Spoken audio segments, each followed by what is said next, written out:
আসসালামু আলাইকুম। ফাজিল আমলের অনলাইন তালিম থেকে পড়া হচ্ছে, তালিম শুরু করা হচ্ছে। হেকায়াতে সাহাবা থেকে পড়া হচ্ছে 10 বদরের যুদ্ধে এবং হযরত বারা রাদিয়াল্লাহু তাআলা আনহু এর আগ্রহ। বদরের যুদ্ধের সবচেয়ে শ্রেষ্ঠ ও সর্বাপেক্ষা গুরুত্বপূর্ণ যুদ্ধ ছিল, কেননা ইহাতে মোকাবিলা বড় কঠিন ছিল আর মুসলমানদের সংখ্যাও ছিল নগণ্য। মোট কথা 313 জন 15 জন লোক ছিল, যাহাদের নিকট মাত্র 3টি ঘোড়া, 6 অথবা 9টি লৌহবর্ম এবং 8টি তরবারি ও 70টি উট ছিল। একটি উটের উপর পালাক্রমে কয়েকজন সওয়ার হইতেন এবং কাফেরদের সংখ্যা প্রায় 1000 ছিল, যাহাদের সঙ্গে 100 ঘোড়া, 700 উট এবং প্রচুর পরিমাণে যুদ্ধের সামান ছিল। এই জন্য তাহারা অত্যন্ত নিশ্চিন্তাময় বাদ্যযন্ত্র এবং গায়িকা স্ত্রীলোকদেরকে লইয়া যুদ্ধক্ষেত্রে আসিল। অপরদিকে হুজুর সাল্লাল্লাহু আলাইহি সাল্লাম অত্যন্ত চিন্তিত ছিলেন, কেননা মুসলমানগণ খুবই দুর্বল অবস্থায় ছিলেন। যখন হুজুর সাল্লাল্লাহু আলাইহি সাল্লাম উভয় দলের অবস্থা অনুমান করিলেন, তখন দোয়া করিলেন, হে আল্লাহ, এই সমস্ত মুসলমান নগণ্য মাত্র, আপনি ইহাদের সোয়ারি দান করিয়া দেন। ইহারা বস্ত্রহীন, আপনি ইহাদের বস্ত্র দান করিয়া দিন। ইহারা ক্ষুধার্ত, আপনি ইহাদের অন্ন দান করিয়া দিন। ইহারা অভাবগ্রস্ত, আপনি ইহাদের সচ্ছলতা দান করিয়া দিন।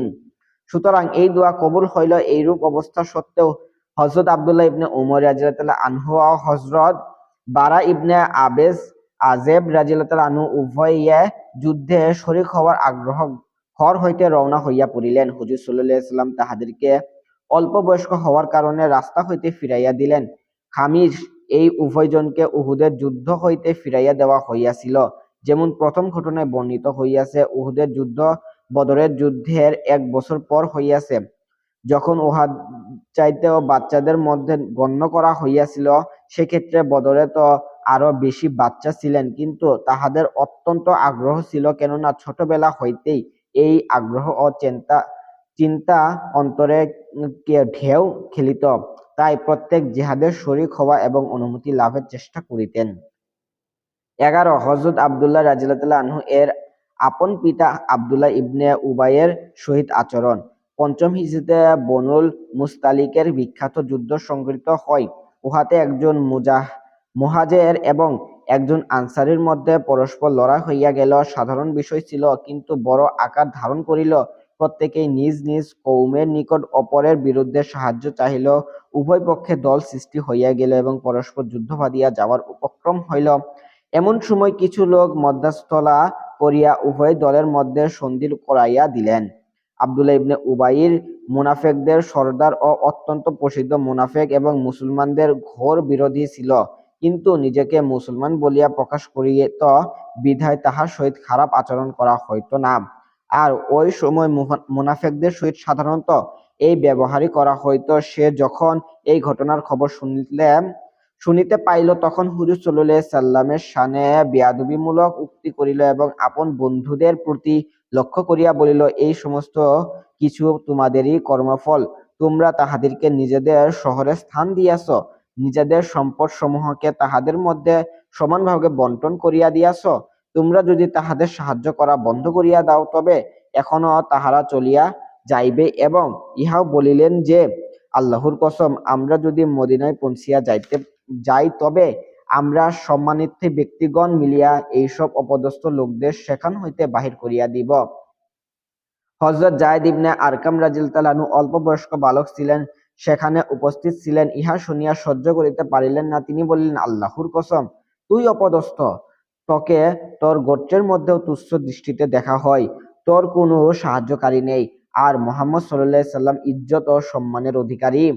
রাহমান অর্থাৎ আল্লাহ তাআলার পক্ষ হইতেও সম্মান দান করা হইয়াছে এবং আপন গোত্রের মধ্যেও তিনি সম্মানিত। আব্দুল্লাহ ইবনে উবাইর বলিলেন, আরে চুপ থাক, আমি তো এমনি ঠাট্টা করিয়া বলিয়াছিলাম। কিন্তু হযরত যায়েদ রাদিয়াল্লাহু তাআলা আনহু হুজুর সাল্লাল্লাহু আলাইহি সাল্লামের নিকট যাইয়া বলিয়া দিলেন। হযরত উমর রাদিয়াল্লাহু তাআলা আনহু আবেদন করিলেন যে এই কাফেরদের গর্দান উড়াইয়া দেওয়া হক, কিন্তু হুজুর সাল্লাল্লাহু আলাইহি সাল্লাম অনুমতি দান করিলেন না। আব্দুল্লাহ ইবনে উবাইর যখন জানিতে পারিলেন যে এই ঘটনা হুজুর সাল্লাল্লাহু আলাইহি সাল্লাম পর্যন্ত পৌঁছাইয়া গিয়াছে, তখন সে হুজুর সাল্লাল্লাহু আলাইহি সাল্লামের খেদমতে উপস্থিত হইয়া মিথ্যা কসম খাইতে লাগিল যে, আমি এইরূপ কোনো শব্দ বলি নাই।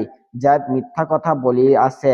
আনসারীদের মধ্য হইতেও কিছু লোক খেদমত উপস্থিত ছিলেন, তাহারাও সুপারিশ করিলেন যে, ইয়া রাসূলুল্লাহ, আব্দুল্লাহ গোত্রের সর্দার ও একজন সম্মানী ব্যক্তি, একটি ছেলের কথা তাহার বিরুদ্ধে গ্রহণযোগ্য নহে। ইহা হইতে পারে ভুল শুনিয়াছে অথবা ভুল বুঝিয়াছে। হুজুর সাল্লাল্লাহু আলাইহি ওয়াসাল্লাম তাহার সাফাই গ্রহণ করিয়া নিলেন। হযরত যায়েদ রাদিয়াল্লাহু আনহু যখন এই কথা জানিতে পারিলেন যে সে মিথ্যা কসম খাইয়া নিজেকে সত্যবাদী এবং যায়েদ রাদিয়াল্লাহু আনহুকে মিথ্যাবাদী সাব্যস্ত করিয়াছে, তখন লজ্জায় বাহির হওয়া বন্ধ করিয়া দিলেন।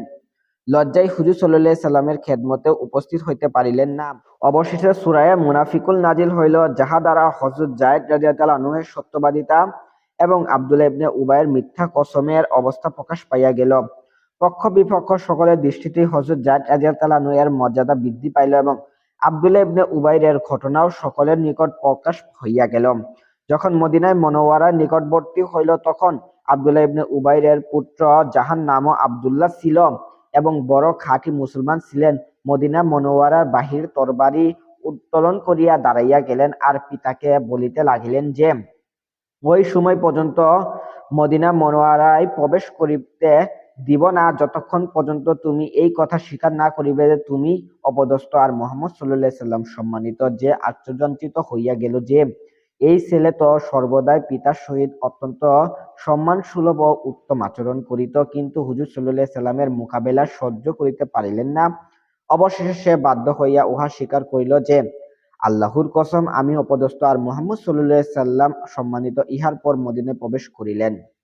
12 হামরাউল আসাদ নামক যুদ্ধে হযরত জাবের রাদিয়াল্লাহু আনহু এর অংশগ্রহণ। উহুদের যুদ্ধ হইতে অবসর হইয়া মুসলমানগণ মদিনা তাইয়্যিবায় পৌঁছিলেন।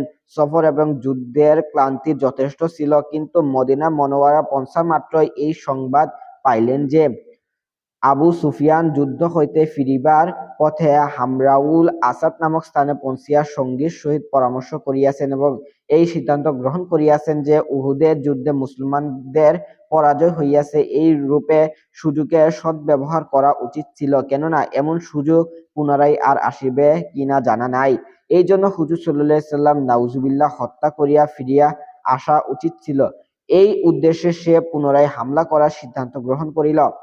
হুজুর সাল্লাল্লাহু আলাইহি সাল্লাম ঘোষণা করিয়া দিলেন যে, যাহারা উহুদের যুদ্ধে অংশগ্রহণ করিয়াছিল তাহারাই শুধু যাইবে এবং পুনরায় হামলা করিবার জন্য যাইতে হইবে। যদিও মুসলমান ওই সময় ক্লান্ত ও পরিশ্রান্ত ছিলেন, কিন্তু উহা সত্ত্বেও সকলে প্রস্তুত হইয়া গেলেন, যেহেতু হুজুর সাল্লাল্লাহু আলাইহি সাল্লাম ঘোষণা করিয়া দিয়াছিলেন যে শুধু যাহারা উহুদের যুদ্ধে অংশগ্রহণ করিয়াছিল তাহারাই যাইবে। তাই হযরত জাবের রাদিয়াল্লাহু আনহু এর আবেদন করিলেন যে, ইয়া রাসূলুল্লাহ, আমার উহুদের যুদ্ধে অংশগ্রহণ করিবারও আকাঙ্ক্ষা ছিল, কিন্তু আমার পিতা এই বলিয়া অনুমতি দেন নাই যে আমার 7টি বোন রহিয়াছে, অন্য কোনো পুরুষ নাই। তিনি বলিয়াছেন যে আমাদের উভয়ের মধ্যে হইতে একজনকে অবশ্যই থাকিতে হইবে, আর তিনি নিজে যাওয়ার সিদ্ধান্ত লইয়া ফেলিয়াছিলেন। এই কারণে আমাকে অনুমতি দিয়াছিলেন না। উহুদের যুদ্ধে তিনি শহীদ হইয়া গিয়াছেন। এখন আমাকে আপন সহিত যুদ্ধে যাওয়ার অনুমতি দান করুন। হুজুর সাল্লাল্লাহু আলাইহি সাল্লাম অনুমতি দান করিলেন। তিনি ব্যতীত এমন আর কোন ব্যক্তি নাই যিনি উহুদের যুদ্ধে শরীক হন নাই। ফায়দা: হযরত জাবের রাদিয়াল্লাহু আনহু এর এইরূপ আগ্রহ ও আকাঙ্ক্ষা সহকারে অনুমতি চাওয়া কতই না ঈর্ষাযোগ্য যে মাত্র পিতার ইন্তেকাল হইয়াছে, পিতার জিম্মার করজও অনেক বেশি, তাহাও আবার ইহুদি হইতে লওয়া হইয়াছিল, যে অত্যন্ত কঠোর আচরণ করিত এবং বিশেষভাবে তাহার সহিত কঠোর ব্যবহার করিয়াছিলেন। ইহা ছাড়াও বোনদের ভরণ-পোষণের চিন্তা, কেননা পিতা 7টি সন্তানও রাখিয়া গিয়াছিলেন, যাহাদের কারণে পিতা তাহাকে উহুদের যুদ্ধে অংশগ্রহণের অনুমতি দিয়াছিলেন না, যাহাদের কারণে উহুদের যুদ্ধে অংশগ্রহণ করিতে পারেন নাই। কিন্তু এই সব কিছুর উপর জিহাদের প্রেরণা ছিল প্রবল।